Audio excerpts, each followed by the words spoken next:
ஒரு மகிழ்ச்சியான வாழ்க்கை அமைக்கப்பட வேண்டும் என்றால் எது ஒரு கணவனுக்கு தேவை? முதலாவது, திருமணம் முடித்து கொடுக்கப்பட்டால் அந்த மனைவி யார் என்பதை முதலில் அறிந்து கொள். யார் அந்த மனைவி? அந்த பெண் யார்? அந்த பெண்ணுடைய தன்மை என்ன? அந்த பெண்ணுடைய நன்மை என்ன? அந்த பெண்ணிடத்தில் இருக்கக்கூடிய தீமை என்ன? அந்த பெண்ணுடைய நல்ல குணம் என்ன, கெட்ட குணம் என்ன? அந்த பெண் எதை விரும்புவாள், எதை விரும்ப மாட்டாள்? முதலில் அதை அறிந்து கொள். அதை படி. அந்த பெண்ணோடு வாழ்ந்து அதை படி. அதை படிக்காமல் நீ ஒரு கற்பனையை செய்து கொண்டு இதுபோல் தான் என் மனைவி இருக்க வேண்டும் என்று நினைக்காது. உலகத்தில் யாருக்கும் அல்லாஹ் ரப்புல் ஆலமீன், அல்லாஹ் நாடியவர்களை தவிர. யோசித்து பாருங்கள் மூமின்களை. அல்லாஹ்வுடைய தூதர் ஸல்லல்லாஹு அலைஹி வஸல்லம் உடைய மனைவிமார்கள் அல்லாஹ்வுடைய தூதரை அறிந்திருந்தார்கள். அல்லாஹ்வுடைய தூதர் தங்களுடைய மனைவிமார்களை அறிந்திருந்தார்கள். ஆயிஷா ரலியல்லாஹு அன்ஹா அவர்களை பார்த்து அல்லாஹ்வுடைய தூதர் முஹம்மது ரசூலுல்லாஹ் ஸல்லல்லாஹு அலைஹி வஸல்லம் சொல்வார்கள், ஆயிஷா, நீ எப்போது கோபத்தோடு இருக்கிறாய், எப்போது என் மீது சந்தோஷமாக இருக்கிறாய் என்பதை நான் அறிந்திருக்கிறேன். எப்படி அல்லாஹ்வுடைய தூதரே, நீ கோபத்தோடு இருந்தால் சொல்லுவாய் இப்ராஹிமின் இறைவனின் மீது சத்தியம் செய்கிறேன் என்று. நீ சந்தோஷத்தோடு இருந்தால் சொல்லுவாய் முஹம்மதின் இறைவனின் மீது சத்தியம் செய்கிறேன் என்று. லா இலாஹா இல்லல்லாஹ். மனைவி அறிந்திருந்த கணவன் யார் உதாரணம் வேண்டும் இதை விட? ஒரு மனைவி எப்போது சந்தோஷப்படுவாள், கோபப்படுவாள், முஹம்மது ரசூலுல்லாஹ், இது சமூகத்துடைய தலைவருக்கு தெரியும். லா இலாஹா இல்லல்லாஹ். யோசித்து பாருங்கள். அப்படி தெரியவில்லையா? அந்த மனைவியை புரியவில்லையா? அல்லாஹ்விடத்திலே பிரார்த்தனை செய்யுங்கள். எப்போது? அந்த பெண்ணை திருமணம் முடித்த உடன் அந்த பெண்ணுடைய முனியை பிடித்து விட்டு அல்லாஹ்வுடைய தூதர் என்ன உதவ சொன்னார்கள்? அல்லாஹும்ம இன்னி அஸ்அலுக மின் கைரிஹா வ கைரி மா ஜுபிலத் அலை. யா அல்லாஹ், இந்த பெண்ணுடைய நன்மைகளை எனக்கு கொடு, இயற்கையில் அமைந்த இந்த பெண்ணுடைய நன்மைகளை கொடு, தீமைகளை, இந்த பெண்ணிடத்திலிருந்து வரக்கூடிய தீமைகளை தடுத்து விடு, இந்த பெண்ணுடைய இயற்கையான தீமைகள், இந்த இயற்கை குணத்துடைய தீமைகளிலிருந்தும் என்னை பாதுகாத்து விடு. எத்தனை பேர் இந்த துவா செஞ்சோம்? எத்தனை பேர் இந்த சுன்னத்தை ஆயாத்தாக்கணும்? இப்போ மீதி இருக்கவங்க எல்லாம் என்ன செய்வீங்க? இன்னொரு திருமணம் செய்வீங்களா? லா இலாஹா இல்லல்லாஹ். கண்ணியத்துக்குரியவர்களே, அல்லாஹ் ரப்புல் ஆலமீன் நம்மை பாதுகாப்பானாக. அல்லாஹ்விடத்திலே முறையிடு.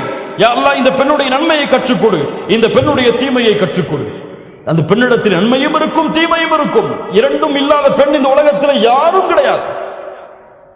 அல்லாஹ்வுடைய தூதர் ஸல்லல்லாஹு அலைஹி வஸல்லம் அதனால் தான் சொன்னார்கள், எந்த ஒரு மூமினான ஆணும் எந்த ஒரு மூமினான பெண்ணும் பிரிந்து விட வேண்டாம். அவர்களிடத்தில் இருக்கக்கூடிய வெறுப்பின் காரணமாக அந்த கணவன் அந்த பெண்ணிடத்திலே ஒரு குணத்தை கொண்டு வெறுப்படைந்தால் இன்னொரு குணத்தை கொண்டு திருப்தி அடையட்டும்.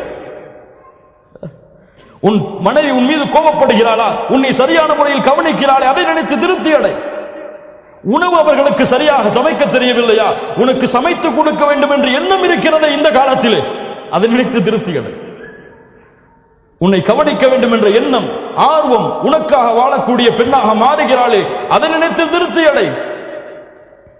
லா இலாஹா இல்லல்லாஹ். அல்லாஹ்வுடைய தூதர் ஸல்லல்லாஹு அலைஹி வஸல்லம் சொன்ன அறிவுரை. அல்லாஹ் ரப்புல் ஆலமீன் சொல்கிறான், உங்களுடைய மனைவிமார்களிடத்திலே நல்ல முறையில் நடந்து கொள்ளுங்கள். அவர்களிடத்திலே சில வெறுப்பை கண்டால் அல்லாஹ் ரப்புல் ஆலமீன் அந்த வெறுப்பை பல நன்மைகளாக அல்லாஹ் உங்களுக்கு ஆக்கி தருவான். குர்ஆன் கொடுக்கக்கூடிய சான்று கண்ணியத்துக்குரியவர்களே. இரண்டாவது, உங்களுடைய மனைவி கிடைத்தால் உங்களுடைய மனைவியுடைய பொருத்தத்தை அடைவதற்காக வாழ முயற்சிக்காதீர்கள். முடியாது. எந்த பெண்ணுடைய பொருத்தத்தையும் உலகத்தில் யாரும் அடைய முடியாது. நீங்க தங்கத்தை வாங்கி கொடுங்க, கோடி கோடியா கொட்டுங்க, அந்த பெண் உங்களை கொண்டு திருப்தி அடையவே மாட்டார். வேண்டும் வேண்டும் வேண்டும், என் கணவனுக்கு அது செய்யலையே தான் யோசிப்பா. அது பெண்ணுடைய இயற்கை குணம். எல்லாம் செஞ்சதை யோசிக்க மாட்டான். அப்ப என்ன செய்யணும்?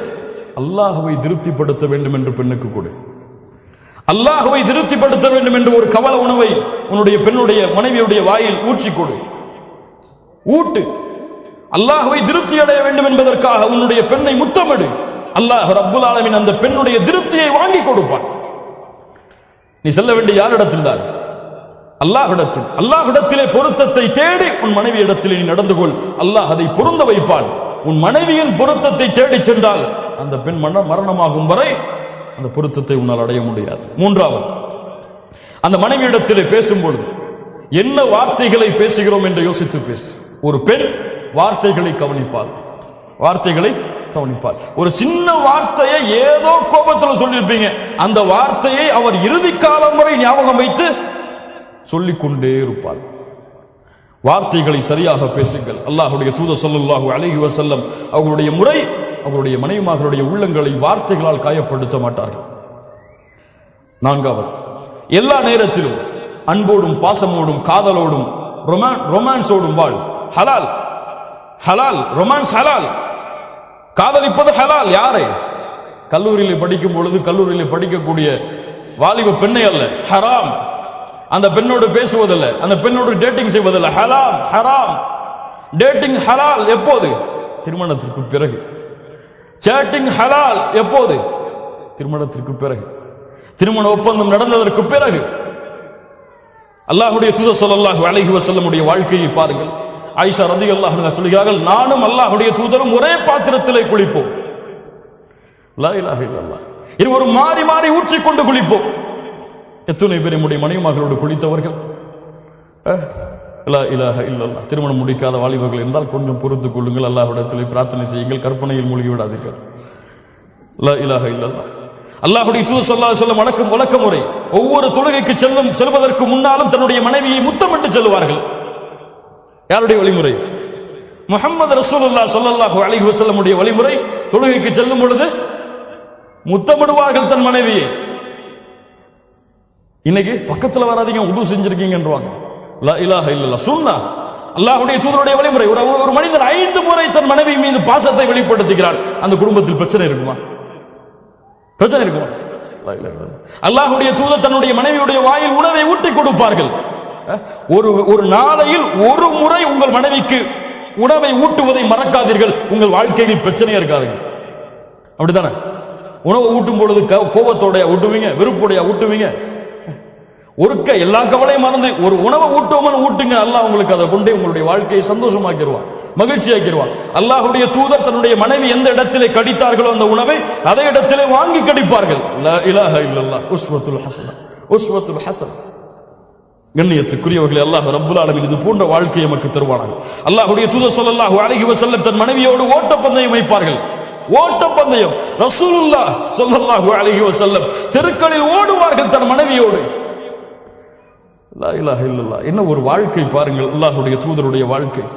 அது போன்று 6வது, மனைவியை நம்புங்கள். முதலில் சந்தேகம் கொள்ளாதீர்கள். மிகப்பெரிய நோய் அது. சந்தேகிப்பது முதல் பெரிய நோய். அது போன்று பெண்கள் சந்தேகப்படும் அளவிற்கு நடந்து கொள்ளக்கூடாது. சந்தேகப்படுவது ஆண்களுக்கு மிகப்பெரிய நோய். அது போன்று பெண்கள் என் கணவன் என் மீது சந்தேகப்படும் அளவிற்கு நடந்து கொள்ளக்கூடாது. உறுதியான நம்பிக்கையோடு, ஒரு நம்பிக்கையோடு, சந்தேகம் இல்லாத வாழ்க்கையோடு அமைந்தால்தான் அந்த வாழ்க்கை மகிழ்ச்சியாக இருக்கும். இல்ல, இவனுடைய மூளையெல்லாம் குழம்பி குழம்பி குழம்பி ஷைத்தானுடைய கட்டுப்பாட்டில் சென்று அந்த பெண்ணை தலாக்கு விடும் அளவிற்கு இந்த சந்தேகம் அவனை கொண்டு செல்லும். பல குடும்பங்களுடைய பிரிவு சந்தேகத்திலிருந்து எழுந்தது. அல்லாஹ் இந்த நோயிலிருந்து நம்மை பாதுகாப்பானார். 7வது, கணவன் மனைவியுடைய மனைவி ஒரு முடிவை கொடுத்தால் அதை மதியுங்கள். இவ என்ன எனக்கு முடிவு கொடுக்கிறது, ஒரு பொம்பளை அப்படின்னு சொல்லி தள்ளி போடாது. அல்லாஹ்வுடைய தூதர் ஸல்லல்லாஹு அலைஹி வஸல்லம் ஹுதைபியா உடன்படிக்கை என்ன செய்வதென்று தெரியாமல் வருகிறார்கள். சஹாபாக்கள் கட்டுப்படவில்லை, உள்ளே வருகிறார்கள். யாருடைய அறைக்கு? கவலை என்று வரும்பொழுது அல்லாஹ்வுடைய தூதர் யாருடைய அறைக்கு சென்றார்கள்? யாருடைய அறைக்கு? மனைவியின் அறைக்கு சென்றார்கள். லா இலாஹ இல்லல்லாஹ். இன்னைக்கு வீட்டுக்கு போனாதான் கவலை, வெளியே வந்தாதான் சந்தோஷம் இருக்கு இவனுக்கு. ஏன்? இவன் மனைவியை அதோடு பழகவில்லை. மனைவி இடத்தில் எதை பகிர வேண்டுமோ பகிர்ந்த அந்த நட்பை அங்கே ஏற்படுத்தவில்லை. நண்பனுக்கு முதலிடம் கொடுத்து மனைவியை பின்னால் தள்ளினான். அல்லாஹ்வுடைய தூதர் ஸல்லல்லாஹு அலைஹி வஸல்லம் அந்த அறைக்குள் நுழைந்தவுடன் உம்மு ஸலமா ரலியல்லாஹு அன்ஹா சொல்கிறார்கள், அல்லாஹ்வுடைய தூதருடைய முகத்தில் இருந்த கவலையை நான் அறிந்து கொண்டேன். லா இலாஹ இல்லல்லாஹ். ஒரு கணவனுடைய முகம் உள்ளே வரும் பொழுது எப்படி இருக்கிறது மனைவி பார்க்க வேண்டும், அதன்படி நடந்து கொள்ள வேண்டும். உள்ள வந்த உடனே எங்க ஜோயாலிகாஸ்ல ஒரு 10 பவுன் வாங்கிட்டு வந்துருமான்னு சொல்றீங்க, அவன் கோபத்தில் இருக்கும்போது என்ன ஆகும்? அல்லாஹ்வுடைய தூதர் ஸல்லல்லாஹு அலைஹி வஸல்லம் உம்மு ஸலமா ரலியல்லாஹு அன்ஹா கேட்டார்கள், அல்லாஹ்வுடைய தூதரை ஏன் இந்த கவலை, ஏன் இந்த கவலை? அல்லாஹ்வுடைய தூதர் சொன்னார்கள், என் தோழர்களுடைய வார்த்தைக்கு கட்டுப்படவில்லை, இப்படி நிகழ்ந்து விட்டது. உம்ராவை செய்யாமல் கொண்டு வந்த ஆடுகளை அறுத்து செல்ல வேண்டும் என்று கட்டளையிட்டேன், ஆனால் செயல்படுத்தவில்லை அவர்கள். அல்லாஹ்வுடைய தூதரை ஒன்றை சொல்லுகிறேன், நீங்கள் சென்று செயல்படுத்துங்கள், உங்களை பின்தொடரும் உங்கள் தோழர்கள். லா இலாஹ இல்லல்லாஹ். உம்மு ஸலமா ரலியல்லாஹு அன்ஹாவுடைய வார்த்தைக்கு கட்டுப்பட்டு அல்லாஹ்வுடைய தூதர் வெளியே சென்று தங்களுடைய தலையை மடித்தார்கள். உம்ராவுடைய கடமையை முடித்ததற்கு பதிலாக ஆடுகளை அறுத்தார்கள். சஹாபாக்கள் அதை பின்தொடர்ந்தார்கள். உம்மு சலமா இல்லையே எங்களுடைய மனைவிமார்கள்னு கேட்காதீங்க. லா இலாஹ இல்லல்லாஹ். கட்டுப்படுங்கள். அல்லாஹ் ரப்புல் ஆலமீன் அதன் செல்வத்தை பரக்கத்தை வைத்திருக்கிறான். 8வது, இந்நேரமும் பொறுமையை கையாளுங்கள் அல்லாஹ்விற்காக. உங்கள் மனைவி கோபப்பட்டால் உங்கள் மனைவிக்காக பொறுமையை கையாள வேண்டாம். நீங்கள் உங்கள் மனைவிக்காக அந்த பெண்ணிடத்தில் அன்பையும் பாசத்தையும் கோபத்தையும் காட்ட வேண்டாம். அல்லாஹ்விற்காக காட்டுங்கள். அல்லாஹ் அதை ஏற்றுக்கொள்வான். அல்லாஹ் ரப்புல் ஆலமீன் மனைவி கோபப்பட்டால் நான் அதை சகித்துக் கொண்டால் அல்லாஹ் எனக்கு கூலி கொடுப்பான் என்பதற்காக காட்டுங்கள். அல்லாஹ் உங்களுக்கு கூலி கொடுப்பான். இதை கொண்டு அல்லாஹ் எங்களை சொர்க்கத்திலே ஒன்று சேர்ப்பான் என்று காட்டுங்கள். அல்லாஹ் அதை உங்களுக்கு சொர்க்கத்திலே ஒன்று சேர்ப்பான். 9வது, சதா நேரமும் உங்கள் குடும்பத்திற்காக பிரார்த்தனை செய்து கொண்டிருங்கள்.